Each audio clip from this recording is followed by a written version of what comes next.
Greetings, everybody. Welcome to an interesting weaving that's come about by divine design. And we decided to record this as we explore an interaction between my path of embodiment and evolution and Chris Madden's path of Mayan Embodiment Astrology. You can call me Crispy, by the way, Leanne. That's who I am. I've been Crispy for most of my life. Okay, well, thank you, Crispy. Would you like to perhaps begin by giving us a brief introduction about, for those that aren't familiar, with the Mayan calendar, with yourself and your pathway into this path, which I understand has also been supported by Don Alejandro? Yes, more so with his wife or ex-wife. I think they're actually divorced now, but his wife is very supportive of my work. Don Alejandro is, I believe, 94 right now, and he's in a small northern village, not too far from you. You're on Lago Atitlan, right now? Yeah, that's the other thing that's interesting about this weaving. We're weaving between Lago Atitlan in the highlands of Guatemala and Hiroshima in Japan. That's right. Yeah, I've been living in Hiroshima for 2.5 years, Japan for 18 altogether. But just briefly, the Mayan calendar is very ancient, of course. It's famous for that December 21st, 2012 date, which really was sort of like an awakening for a lot of people. They just felt this buzz about 2012. There was a lot of media, and a lot of that was false because I call it the mass hysteria media was putting a lot of fear into the whole 2012 date. And so a lot of people carried this fearful energy into it, like an apocalypse or something. And the Maya never said that whatsoever about their calendar. It was a 5,125 year cycle that was ending on that solstice of 2012, and then the next cycle began. So we're 10 years into the new cycle. Now, there's that large perspective, and then there's also the smaller perspective. And this is one way. You can see them on my wall behind me.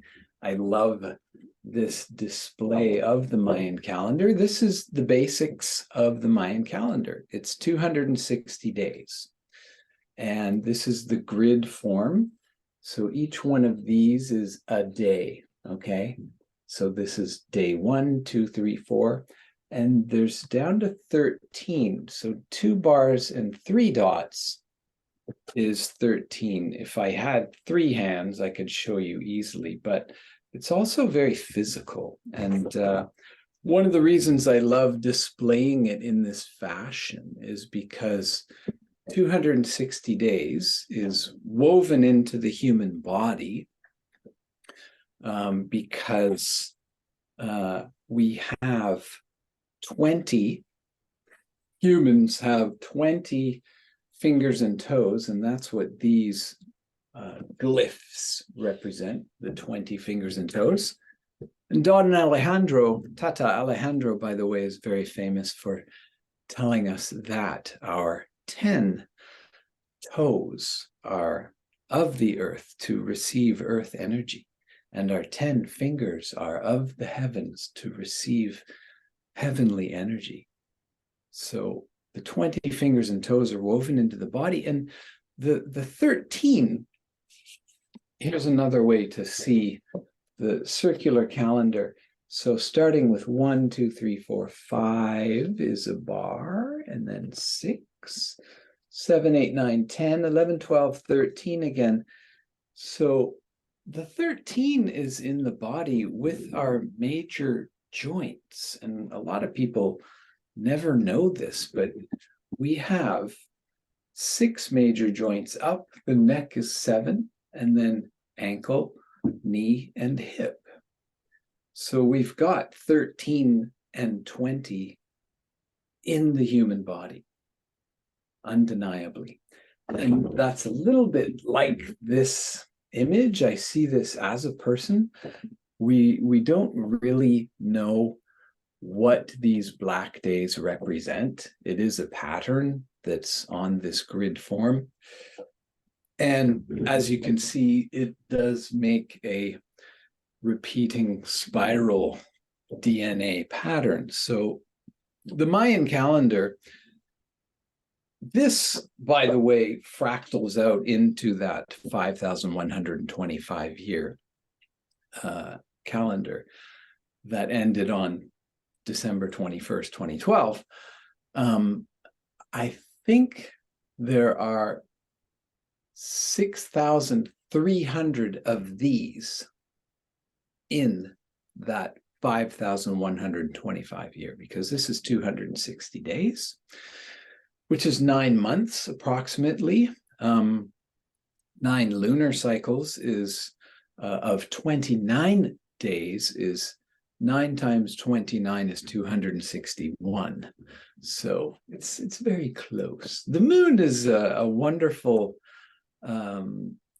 timing frequency that cannot be put in a box or a calendar like men like to make, because it's not exactly 29 days. It's about 29 days and almost 12 hours, but doesn't really work for box calendars.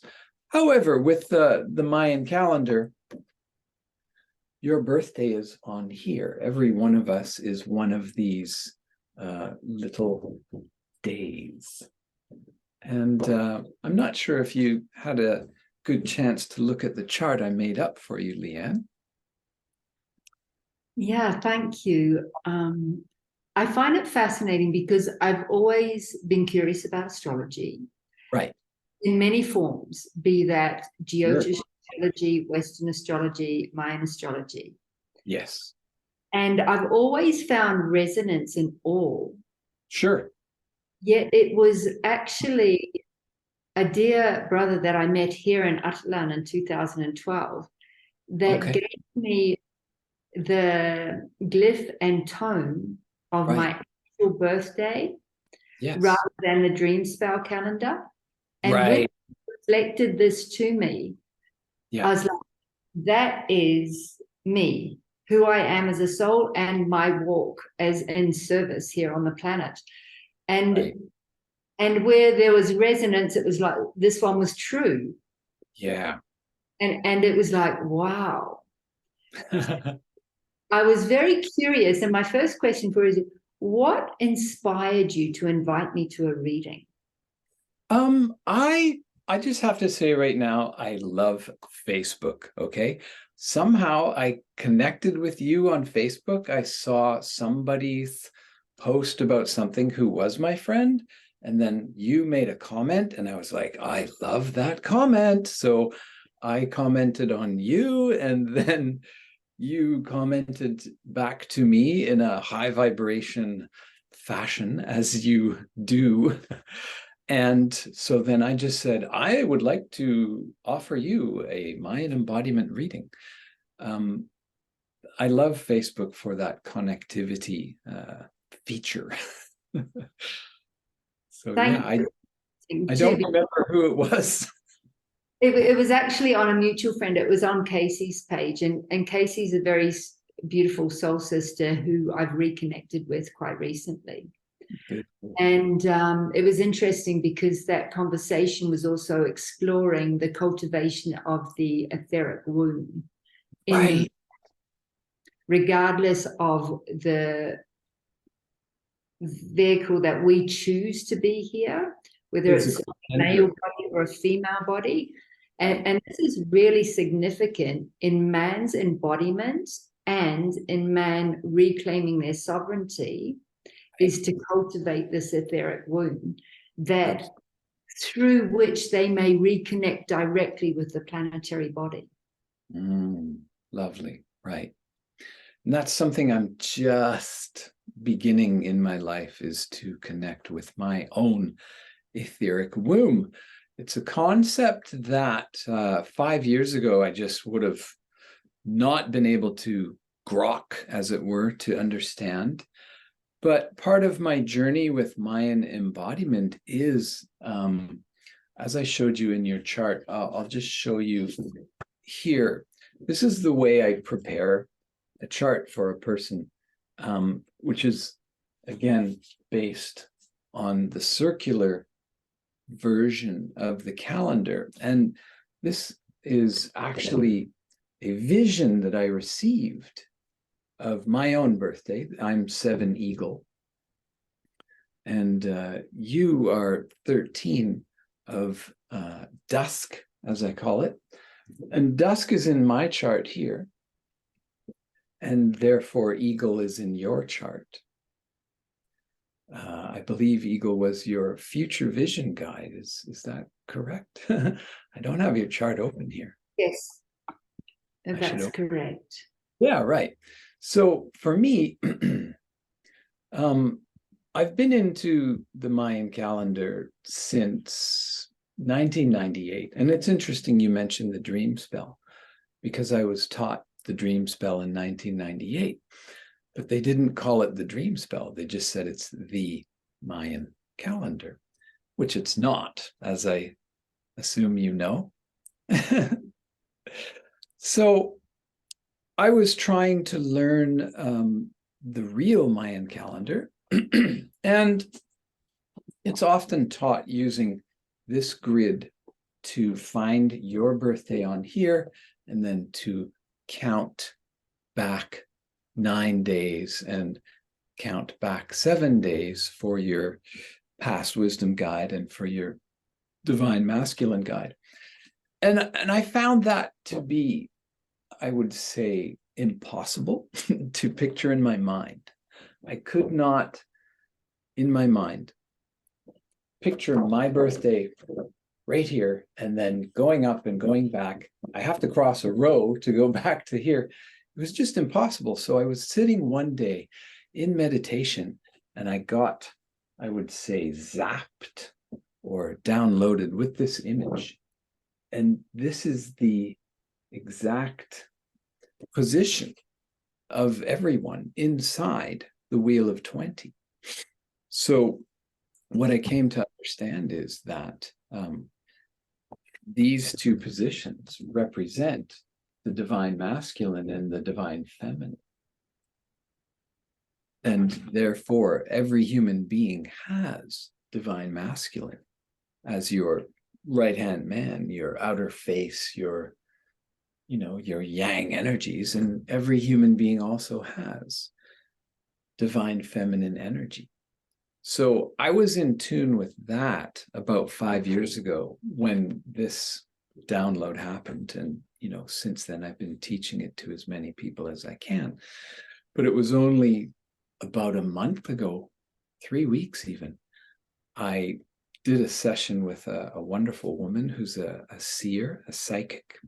And I traded readings for her. I did her Mayan embodiment, and she did a psychic reading for me. And she said, you need to connect with your etheric womb. And I was just like, of course I do. Oh my goodness. I've never even thought of it before, but of course I have one. We all do. Oh my goodness. So thank you for reminding me of that. That's the way we connected, through that little niche. Yes, and like I mentioned there, the book I first discovered it in was Twilight Language of the Nagel, The Spiritual Power of Shamanic Dreaming by Marilyn Tanashende. Okay. And I integrated that with my work with sacred sexuality, because I realized that this component was so important for man to reclaim their sovereignty and their sexual sovereignty. Right. Yes, We've that all they had have this that access to the usefulness. planetary body, and they're not dependent upon another then Okay.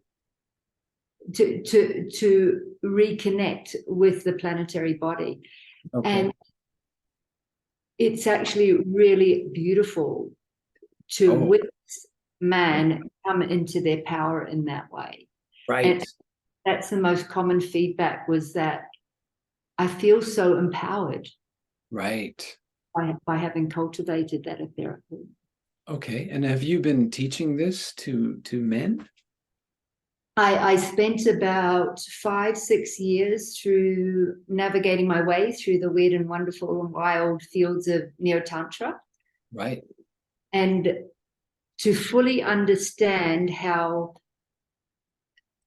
our sexuality is a key to our embodiment. Right. If we harbor shame, fear, guilt, or trauma around our sexuality, we can't fully land our consciousness, our soul into form. Absolutely. It is, I believe, the source of our creation. Every human being was created through sexuality, through sex, of course. Yeah, it's crucial. It is returning the sacredness to sexuality, and right use of life force is primary for our embodiment and evolution. Absolutely primary. Because until that base can anchor, we can anchor in through, arrive, land into these bodies and reconnect with the planetary field. Sure. We remain disconnected and relying on horizontal energy fields rather than a vertical access. Sure, sure. So I'm feeling from horizontal being just, ego-based dramas with people surrounding us would be the distraction for most of us. It is. Mm-hmm. And codependent sexual relating that actually effectively creates a closed energy field. Absolutely. Yeah. Rather than the infinite potential of what's available to us. And what happens is when we open those pathways back through the womb into the planetary body, we also reactivate our ecosexual nature. Okay, beautiful. So how would you describe ecosexual nature for me? Meaning that we are very present in our physical body and its sensuality. Right. And simply interacting with nature activates that. These bodies are designed to be ecstatic by nature. Agreed. I love that about my body. Human bodies. So we can enjoy our ecstatic nature literally just, it's not dependent upon another. It's literally just by being present and connected and in our relaxed and expanded parasympathetic nervous system. We get to make love to life. Sure, absolutely. That's beautiful. And it's not limited to a sexual experience, a physical sexual experience. It's just it's part of the beauty and pleasure of being here. Absolutely. Now, you must work with the chakras in some way, yes? Yes, and also not defined and limited by a 7-chakra system. Okay, sure, understood. One thing that has been taught in one of the first books I ever read about the Maya by Hunbat's Men, one of the Mayan elders, he said that the Maya had the word chakra and kundalini in their language for thousands of years before the conquest, the Spanish arrived. And you probably know this, but a large part of what happened after the Spanish arrived was the erasure of the Mayan wisdom traditions for a very large part, the burning of thousands of books, murder, torture, killing the priests and priestesses of the Mayan Shaman and the kings and the queens. And so how the Maya worked with the chakras is pretty much lost, we believe now. And then to complement this vision, I did receive one more vision of how to use the chakras. And it's so simple. It's just in the 13-day flow of time. So for yourself, being born on tone 13, you are fully enacting all 7 of your bodily chakras. I do agree with you that there may be more in the body. The Maya actually say we have one in each of these 13 points. So they say we have 13 chakras in the body, the Maya. And I think it's clear there is probably an 8th, probably just above the head, and maybe a 9th much farther above. How do you feel about those other chakra teachings? Yes, you know, there's many translations of what there is. Sure. I know I try and limit my understanding to any one form. Right. And also appreciate the significance of the earth star beneath our feet and the soul star above our head. Yes. As but very early on, I opened up to my own 13 chakra system and then discovered there's more even beyond that. Right.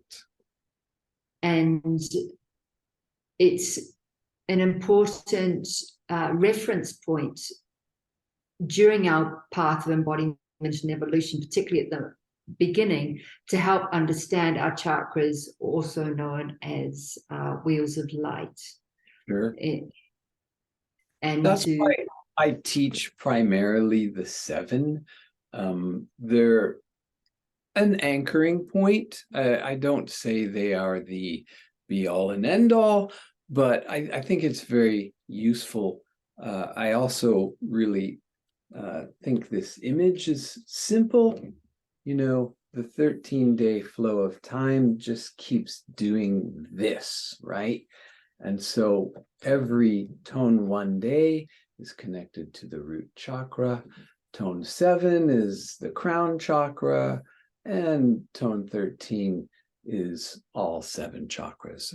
That's how I teach it. So, and I love the significance with age 42 in our Gregorian calendar is where our Gregorian calendar meets the Mayan calendar perfectly. Yes. That is also a really significant age when it comes to entry into mystery schools. Often people will not be allowed entry into the mystery school after age 42 because they become very fixed in their way of being. Right. Okay. So, right. They must enter before age 42. Interesting. Yeah. That's the other piece of your puzzle was the 10 days before we turn 52 is the other time that they meet symmetrically. Actually, 13 days. It's exactly one of these before your 52nd birthday will be your Mayan birthday, which is... And 52 years old in many indigenous cultures is the age and stage and rite of passage as a wisdom keeper.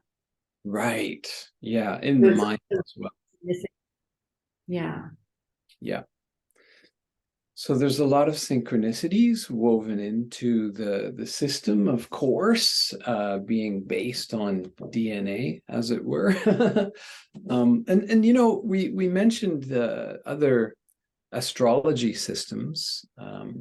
And one of the fascinating things to me about this is it's actually not astrology. This does not tell you anything whatsoever about where any planets or any celestial bodies were on the day you were born. So the term Mayan astrology is actually not quite correct. I do use it, but it doesn't tell you anything about the stars. It tells you about you. It is interesting. And there's another question I had for you. Go ahead. that caught my attention in the information you sent me, and that is Koyopa. Yes. Okay. So that is Mayan, the 13 chakras.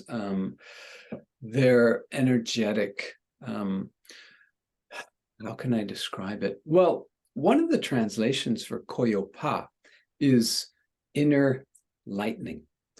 Now, I've experienced it, I believe, not like a lightning strike where you get this classic image of the lightning going down, but more in the way of if you're looking up at a cloud and you see this ripple of light go through the cloud. I believe we call it sheet lightning. That's what I've called it in Canada, where I grew up. So it's like a flicker of energy that just goes through your system, maybe making your hair stand up, or you just, you get this rush. And I believe that's what Koyopa is. It happens at a time when there's a message coming through.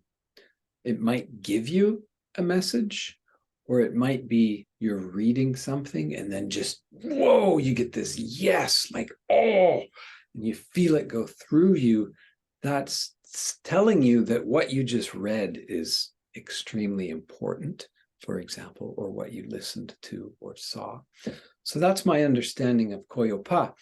People who are tone 13, such as yourself, have that energy more readily available to you, I believe. Yeah, I think that's why it caught my attention, because I experience it daily. Right, daily. That's a lot. Because it's like they're the truth bombs. Sure. But when I'm in service to others, Right. that's the channel or the pathway that I follow. Absolutely. It is obviously the one that has a lot of Koyopa in it, and I've never had it named before. Okay. Right. I wanted you to elaborate on this. And yes. Really significant since we met and I've gone through my reading. Yes. Both in my one-on-one sessions and in my Mastery and Multidimensionality group. Okay. There's been a lot of orientation around the sacrum and the coccyx. Sure, right. Well, I do believe that is our grounding point, and the lower two chakras.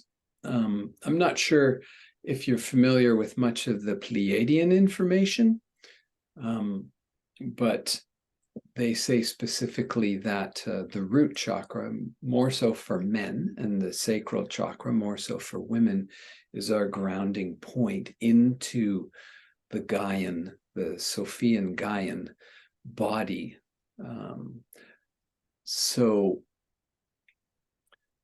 I think if, for example, someone has blocks, like you said, trauma or shame or guilt or whatever in your lower two chakras, that's primarily the intimate sexual centers, that person is not likely to be able to connect, to ground into the Gaian energies, the telluric forces. They're not going to be available to that person until they heal that trauma. That's my belief. So those are primary. It's absolutely crucial that a person must clear any trauma in the lower two chakras first, I think, before they will all flow. Very much so. And it was really interesting too, seeing the little statue with the 4 circles at the base representing the coccyx on your YouTube video. And when we're conceived on that meeting place and the cells begin to divide. Yes. Those cells are the cells that are actually at the coccyx. Okay. Yeah, is that this one? Yeah. So Right. it was really interesting. That was representing the cells and the first cells in the first division that happens when 1 becomes 2 and 2 becomes 4. Right, exactly. And this is the book I mentioned by Hunbat's Men. I did a workshop with him in Vancouver, and it was wonderful. He signed my book. So precious. But yeah, there's sperm and egg come together. So the 2 become 1, and then the 1 becomes 2, then 4, then 8, then 16, of course. And the fascinating thing, one of the many fascinating things, is that whole process takes approximately 260 days. It is quite likely that you were conceived on the exact same day you were born on the Mayan calendar. Kind of impossible to find out, but it's fun to think about. It's not. I just asked and I received a confirmation that that was the case. Hey, wow. And yeah, and it's fascinating because just actually yesterday in our Mastering Multidimensionality group, we harmonized our field. We come into a unified field of love, and then we connected with the incoming souls. Okay. And asked them how best we can prepare ourselves and their space for their arrival, for their landing. Wow. Spiritual red carpet rolling out for you. And it was come on. That's amazing. It was extraordinary because what happened is we began by aligning the bodies and going on a journey to harmonize and receive information.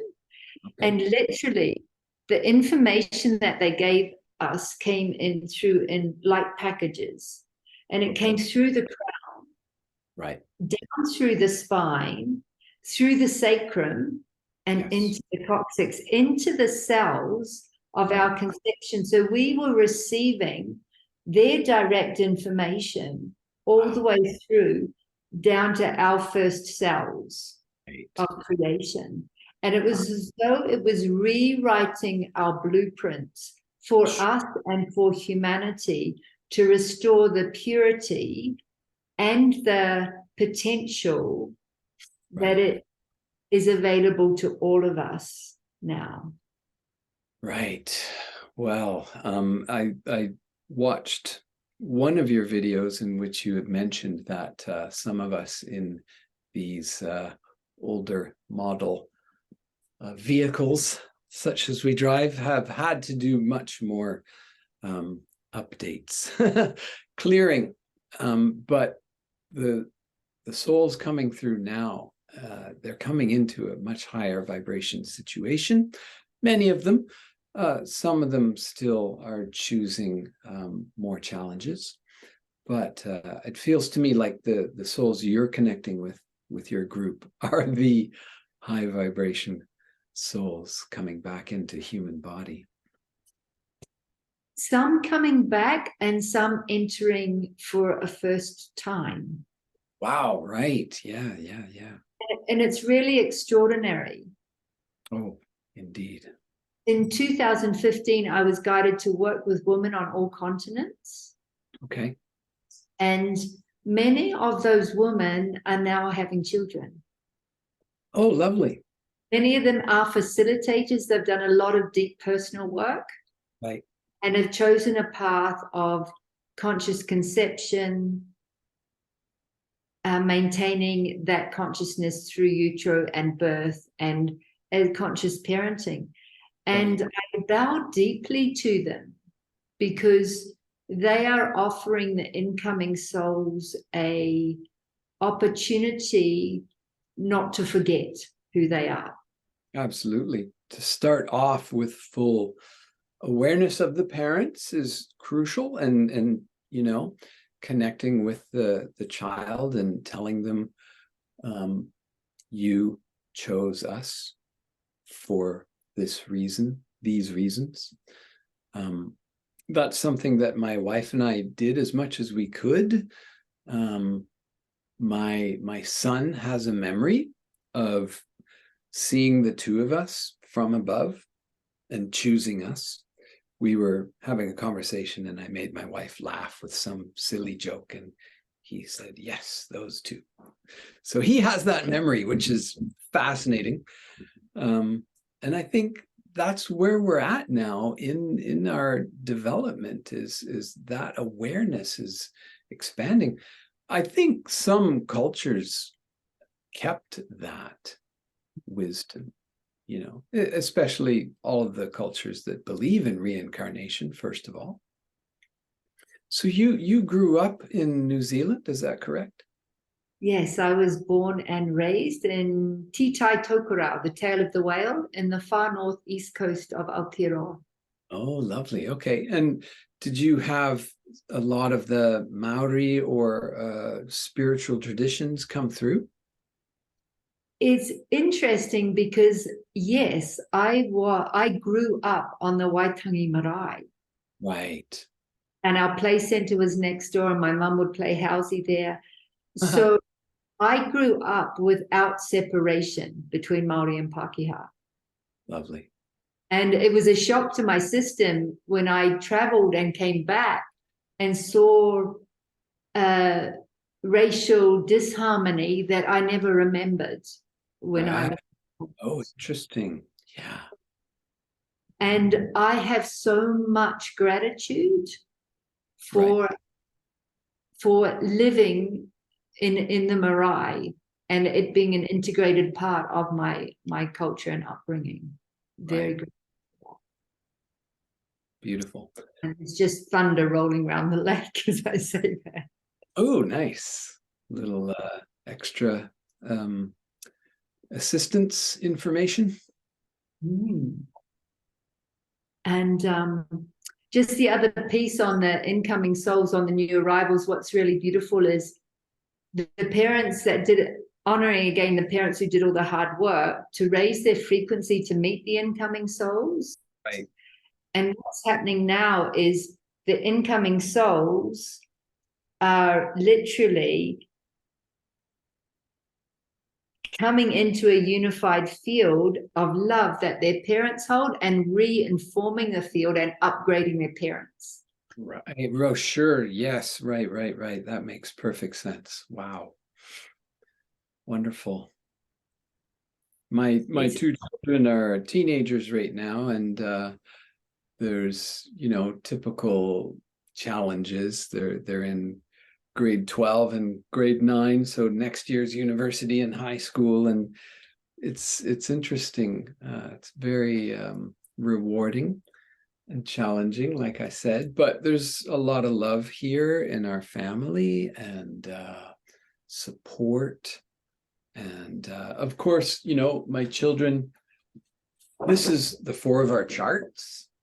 And it's very interesting because my son, wife, and daughter, we are all in, and my son and wife and myself, we are all part of the same charts. And my daughter is she's a white glyph with yellow.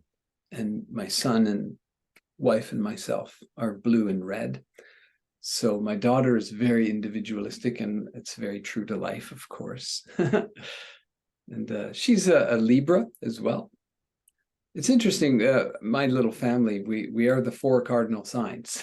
So yeah, that all comes into play. And then the Chinese system, which the Japanese use as well, the 12-year system. I'm a monkey and my wife is a mouse. And so that's interesting. Yeah, there's a lot of weaving going on. There is. And it's interesting mentioning family and community, because this is another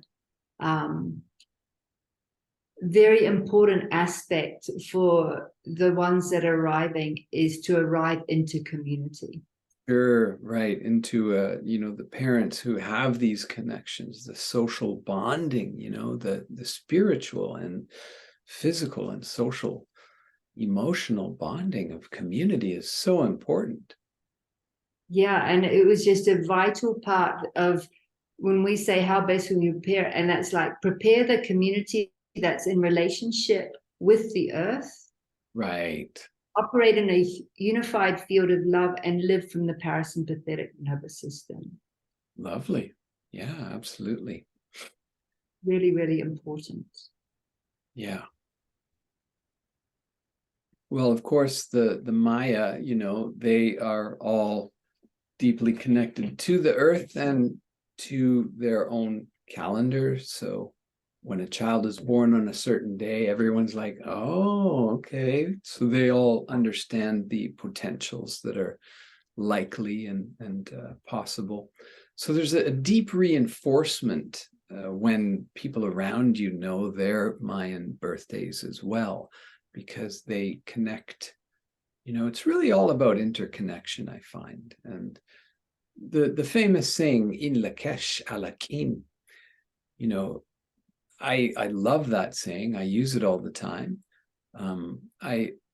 After I had my awakening with this, and I understood the divinity that is inherent in it, I added a little layer. I think you may have noticed, but I say it means that my translation of In Lakesh Alakin is, I'm another you, you are another me, we are one Godsciousness. Now that's my little term, Godsciousness. I don't like to use the God word on its own. It's too heavily laden with old men in a beard and smiting people. So to add the Godsciousness level to it, it's a field, it's an awareness, it is creativity itself. It is self-aware, and every one of us is a fractal of it. It's so amazing. It's hard to describe. It is. So speaking of self-awareness, Right. I am a tone 13 dusk night Akbal, or the bat. So please, is there anything else you would like to share with me about me or ask me? Right. Absolutely. Okay, so let me pull up your chart here. So you have me, the eagle, not me. You have tone 5 eagle as your past wisdom guide, and the most famous tone 5 eagle is Eckhart Tolle. Was there any sort of influence in your childhood of I will say unity consciousness? Or I think Eckhart represents, this transcendent unified field awareness. Was there anything like that in your past? I think the most significance is I never experienced myself as separate from everything else. Wow, okay. That is very significant. And lightning just hit the lake. It's more that I've had to come from oneness and land into a body. I've had to come from connection and to come into to land. Sure. Individuation, right? Yeah. Okay. So let me then, the one of the things that I will say grokked was that with this approach, you can see the way the tones of your guides go, because you were born on tone 13. If you count forward 5, so if anyone's born, for example, on tone 7, you go 8, 9, 10, 11, 12, then you know that 12 is your past wisdom guide, 13 is your future, 1 is your masculine, 13 is your feminine, 1 is your masculine, and 2 is your future. So for you, being born on tone 13, you go forward 5. So your past wisdom guide is 5, your feminine is 6, your masculine is 7, and your future is 8. So it's really easy to I can actually just close my eyes and picture anyone's chart as long as I know their birth glyph and tone, and you can just count it out in your mind. It's very simple. So for you, you have tone 6, which I actually like to portray as a rolla bola. Flipping the dot is normally shown on the top, and sometimes they write it vertically and put the dot on this side. But I was reading the Dresden Codex one day, and in one place of the 78 pages, they wrote tone 6 with the dot underneath, and it just went, oh my God, yes, that's it. There's this balancing quality to it. So you have the glyph called offering, which is my wife, by the way. She's empowering offering, tone 5. So you have balancing offering as your divine feminine guide. It's really who you are. It's not an external guide, although they are people who have birthdays on those days. So you've done so much work with the divine feminine. How did that information sit with you? A balancing offering for your divine feminine guide. It's pretty apt. The one thing instead of using the word balancing, I actually use harmonizing.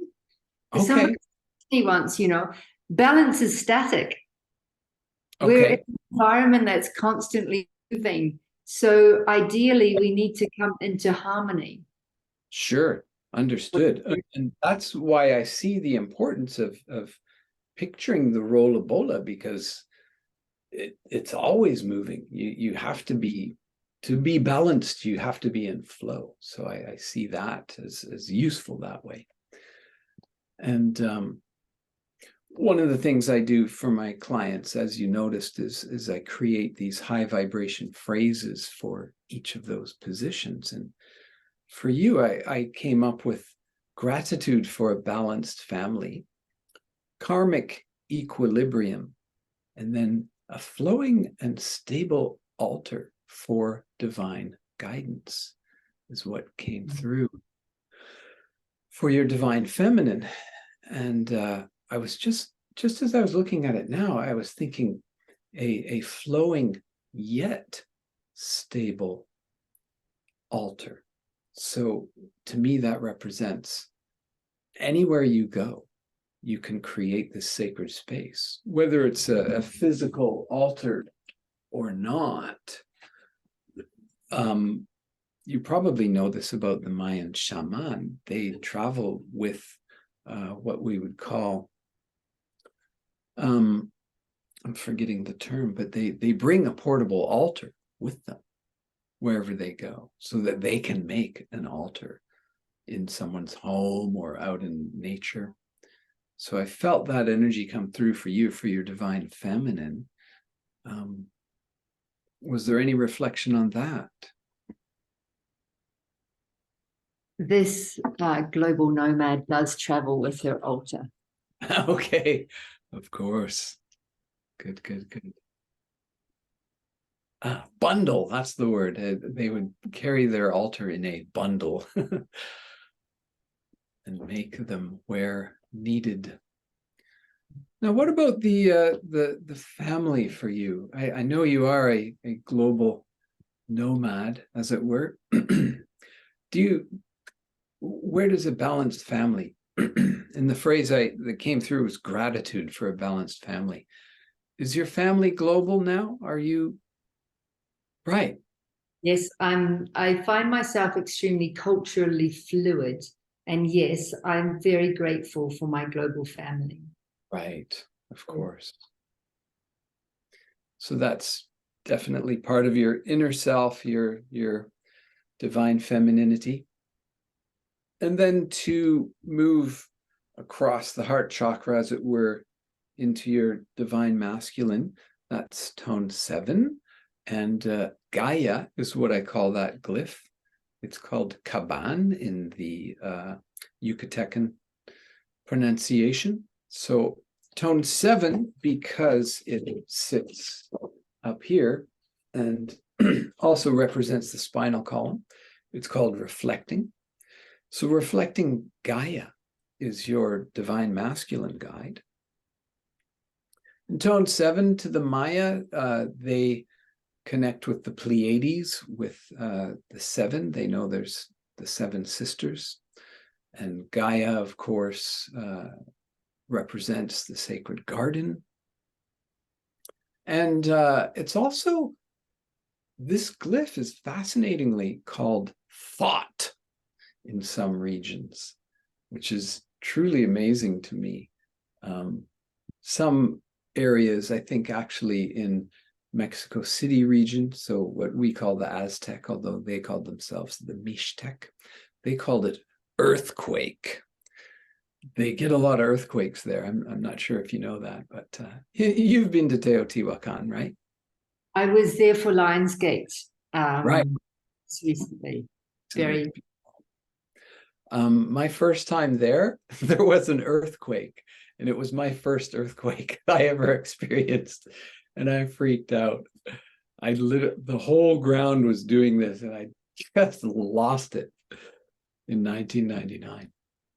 But so for you, your divine masculine guide is that tone 7, which again is like having this heightened perspective, 360-degree view, and Gaia, the energy of Gaia. It's very interesting because we all, I think, believe that Gaia is a very feminine energy, or the feminine energy, perhaps, Sophia Gaia.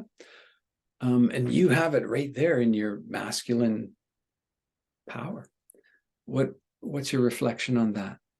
I refer to Mother Father Gaia. Yeah, beautiful. And coming from the South and Māori culture, the earth is Papatuanuku. Oh, okay. Wow. Ranganui sky. Oh, wow. Fascinating. I love it. So yeah, very, very balanced energies for you in your divine feminine, divine masculine. The other thing I was going to say about the offering glyph for your divine feminine, these are the prayer makers. These are the people who make the altars and gather people on the specific days. So all the work that you're doing connects to that. And I know you lead people one-on-one in ceremony and guided meditation. You lead groups, and I just see this being very connected to your divine feminine energies. This was significant in Guardians of Gaia, which is a global online community.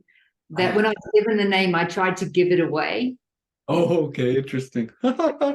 It wasn't to be given away. It was to wait until there are enough of a community present, because it's not me birthing it. It's birthing through community, through the unified field of love, as guardians of Gaia, to restore right relationship between humanity and our planet. So I thought it would be just a little online community, and I've got told, no, it's going to be something much bigger. So it's one of those, one step at a time, and let the story and journey unfold. And fantastic. Our guests have been on full moon. They're on full moon this year. I'll do an in-person new moon gathering on November 13th at the Temple de la Luna in Cusco in Peru. And then next year it'll probably be lovely new moon gatherings, so that all time zones. Nice. Good. Yeah, and it's extraordinary what's emerging through there, because it's literally building a rainbow bridge around the planet through the unified love, through all of those who are called to participate. Right. Wonderful. Okay, so let me just tap into your future vision guide, which I call Harmonizing Monkey. Now, the fascinating thing about this, that's tone 8, so 8 monkey, and right where you are, they call this, the pronunciation is Wajaki Bats, and 8 monkey for the Guatemalans, most of them, is the most important day of the whole 260-day Tzolk'in calendar. Some of them think it's like New Year's Day. It's the day everything begins again. The monkey is the most creative of the 20 glyphs. It is the artist, the singer, the dancer, the poet, the author. Absolutely everything that comes through creatively is, touched or enhanced by the monkey glyph. And then tone 8 is the day of harmony and the day of prayer. It's interesting that on this approach here, it's not the top step where the Maya do their ceremonies publicly. Tone 8 is the day of public ceremony. There are shrines just to tone 8 all over Guatemala. And so 8 monkey is like the most important day for the Maya, for most of the living Maya in Guatemala. So that's your future vision guide, is the most important day on the Mayan calendar. It's really cool. I'm feeling blessed also as a monkey in Chinese. I'm an earth monkey as well in the Chinese meridian right astrology. So I'm feeling very great, very very blessed. And right on. Yeah, as you should be. As you are, as you have been your whole life. It is, and it feels in many ways, for those of us, and there's many of us who have worked very hard up until this time, it feels like this is the beginning of right. Aquarius, the birth of our new earth. Absolutely. And we're here to live it now. It's not in the future. It's here now. And we are creating reality through the choices we make. And it's a very exciting time to be on the planet. And also it's a beautiful time with soul family reconnecting. And indeed, and again, that's where I'm so happy for Facebook. It's something worth dancing and singing and celebrating. So yeah, indeed. And the other forms of SNS, YouTube, it's all the whole internet really is wonderful.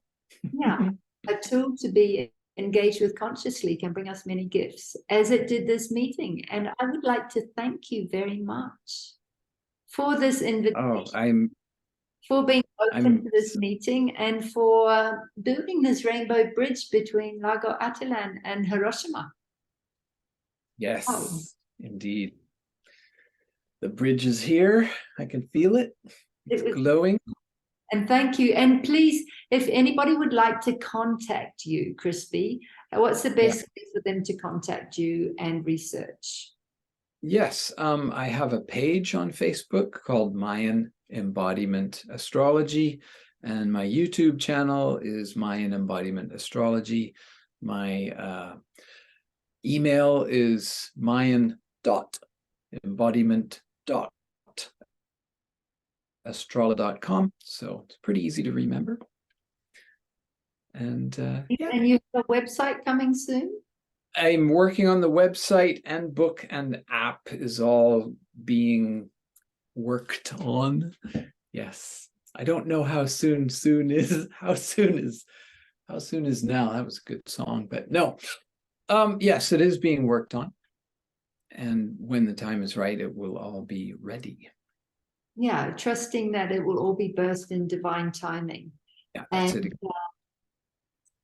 I do love the true Mayan calendar. Oh yeah, of course. And it feels like we're just touching the edge of its potential as a way of remembering and reconnecting to our natural world, to the cosmos, and to one another. Absolutely, and this is a part of that. I find it's all about connecting. That's the phrase in Lakesh Alakin. And you know, DNA it's our connectivity. It's so powerful. It's so beautiful. Yeah, I'm very excited to be alive right now and to be growing and learning constantly, making new friends like yourself. And I want to order that book you mentioned and bring in more light into this light body. Well, thank you. Blessings on your journey, and may the Koyopa keep flowing for a long time to come. For us both, yes. Let the Koyopa flow. Thank you very much, Crispy, for your time, your dedication, your service, and your expertise. In Lakesh Alakin, namaste.